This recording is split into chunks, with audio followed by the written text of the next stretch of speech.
Paracha de cette semaine, Parashat Behar, parle d'une mitzvah intéressante, que impossible de vendre un terrain en Israël à jamais. La Torah dit qu'il y aura une année qui est l'année jubilée, vous allez la sanctifier, et à ce moment-là, tout doit retourner, les champs doivent retourner à leur patron. C'est-à-dire une personne qui a vendu un champ avant le jubilé, où il a offert. Quand ça arrive, l'année jubilée, le champ, il sort du propriété de l'acheteur, il retourne au vendeur. Et la Torah, carrément, elle dit que tu dois, quand tu vends un champ à ton ami, tu dois faire le compte, combien des années il reste jusqu'à l'Yovel. Et la Torah, elle dit, Veha haaretz lo timacher litzmitut, ki li haaretz. La terre, c'est pas quelque chose qui peut se vendre à jamais, parce que la terre, elle m'appartient. Qui guérim vetoshavim atamim. La question qui se pose, pourquoi? Pourquoi? Mais Akadosh Baruch Hu, il nous a offert la terre d'Israël. Pourquoi ça ne peut pas être que ça a été vendu pour toujours? Intéressant que Rashi, il dit Altera be'encha she'en ashecha. Il ne faut pas que tu te sens mal parce que la terre, elle appartient à Dieu. Donc tu ne peux pas la vendre. Et le rabbi pose la question, qu'est-ce que ça veut dire? Mais Akadosh Baruch Hu, il a offert la terre au peuple juif. Il répond parce que le pasuk qui dit Ki gerim vetoshavim atamim a dit. Au moment qu'Akadosh Baruch Hu, il a promis, je veux vous donner la terre. Ça c'est gerim. Après il y a toshavim. Gerim veut dire étranger, ça veut dire ils n'ont pas encore vraiment reçu, c'est juste ils ont reçu une promesse. Toshavim, c'est quand ils sont rentrés en Eretz Israël et vraiment ils se sont installés. Il dit Atem imadi. Votre propriété sur la terre d'Israël, elle n'est pas exclusive à vous, elle est avec moi, avec Akadosh Baruch Hu. Et donc, vous ne pouvez pas vendre la terre sans ma volonté. Ça veut dire qu'Akadosh Baruch Hu et Am Israël sont des associés pour la terre d'Israël.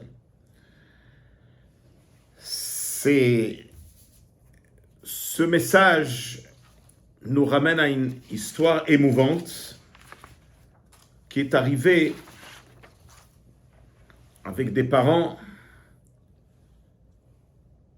c'était dans les années 50. Au Maroc, au Agadir, il y a eu un enfant, l'âge de 14 ans, en train de grandir. Son nom, c'est Yehuda El Harar. Il a étudié dans une école privée, pas une école juive. Et un jour, il y a un autre jeune d'une autre classe qui a l'âge de 17 ans. Il s'appelle Isaac Ohayon.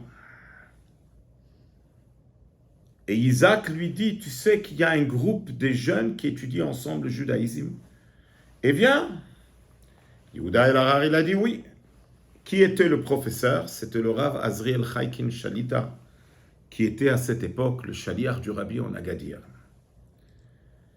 Yitzhak Ohayon, c'était lui qui dirigeait ce groupe. Il organisait des Fabringen, il encourageait les jeunes pour s'approcher plus au judaïsme. Des années plus tard, la famille El Harar est montée en Israël.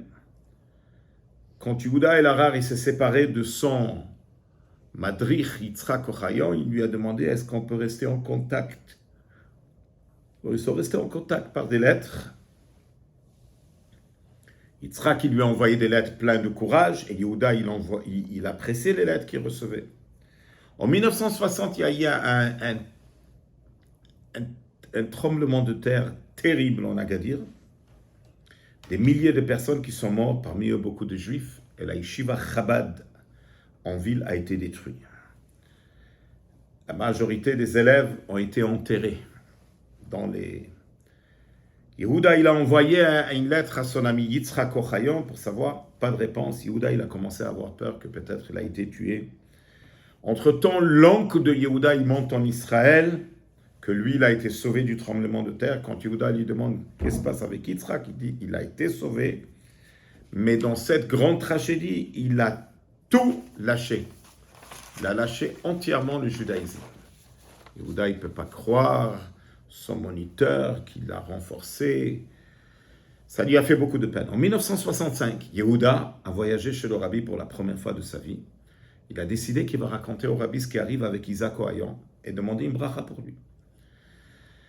Et voilà, quand il est rentré chez le rabbi a dit que Isaac Oyan écrivait au rabbi. Le rabbi avait beaucoup profité de ses lettres, beaucoup aimé ses lettres. Et lui, quand il est rentré, il a même laissé le paquet des lettres qu'il a reçues de Yitzhak. Il a montré au rabbi. Le rabbi lui a demandé, est-ce que tu peux les laisser, les lettres, chez moi? Quand il a entendu les paroles du rabbi, il était très ému. Juste avant de sortir, le rabbi regarde dans les yeux de Yehuda, il lui dit, Yitzhak od yachazor. Yitzhak va encore retourner. Plusieurs fois, Yehuda, il écrit à Yitzhak, je vais renouveler le lien avec toi, mais pas de signe. 1991, Yehuda avait déjà une grande famille, et il était un shaliach du rabbi en Eretz Israël. Il est parti pour le rassemblement des shluchim, et il rencontre le rabbin Chaikin avec une personne à côté de lui qui a l'air d'un chassid. Rabbi Chaikin, il dit à Yehuda, nous, takiru. Yehuda, il a dit, waouh, selon les émotions de Rav Chaikin, ça doit être Yitzhak. Il dit, c'est toi Yitzhak Ochayon? Et il a souri. Il a dit, oui, c'est moi. Ils sont tombés un sur l'autre, ils se sont enlacés, ils ont pleuré des émotions. Yitzhak Ochayon a réussi dans ses affaires, mais à un certain moment, il a eu un problème dans ses affaires, et encore, il a renouvelé son contact avec Rabbi Chaikin, que Rabbi Chaikin lui a dit, viens chez le rabbi. Et d'où elle vient cette promesse, Yitzhak od yachazor?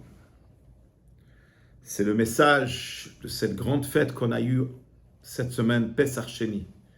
Le message de Pesach Sheni, quand il y avait un groupe des Juifs qui n'ont pas pu faire le Korban Pesach parce qu'ils étaient impurs. Et Moshe Rabbeinu, il a demandé, eux, ils sont venus crier, comment ça se fait qu'on va se être privé de le Korban Pesach? Moshe Rabbeinu demande à Dieu, Dieu il dit qu'ils ont raison, et à Dieu il ajoute, il dit non seulement un Juif que involontairement n'a pas pu faire le premier Pesach, même un Juif que volontairement n'a pas voulu faire le premier Pesach, on lui donne la chance de Pesach Sheni. Et comme c'est marqué dans ce livre extraordinaire, le premier livre que le rabbi a écrit, dans le livre à Yom Yom, que le message de Pesach Sheni, que c'est jamais trop tard. Alors, Pesach Sheni, c'est une journée puissante qui donne une force extraordinaire à un Juif de savoir que c'est jamais trop tard. Et de là, on passe tout de suite à la fête de Lag Baomer, la Iloula de Rabbi Shimon Bar Yochai. Je veux que vous sachiez que le Rabbi a dit quelque chose de très fort, surtout cette année, que c'est pas possible d'être à Miron dans la situation qu'on se trouve. Le Rabbi a dévoilé un secret que Rabbi Shimon Bar Yochai se trouve avec les enfants quand ils sont en train de défiler. Le Rabbi a installé des défilés des enfants partout dans le monde. Alors rappelez-vous, si vous voulez rencontrer Rabbi Shimon Bar Yochai, si vous voulez avoir ses bénédictions, allez-y là où les enfants sont en train de défiler le jour de Lag Baomer.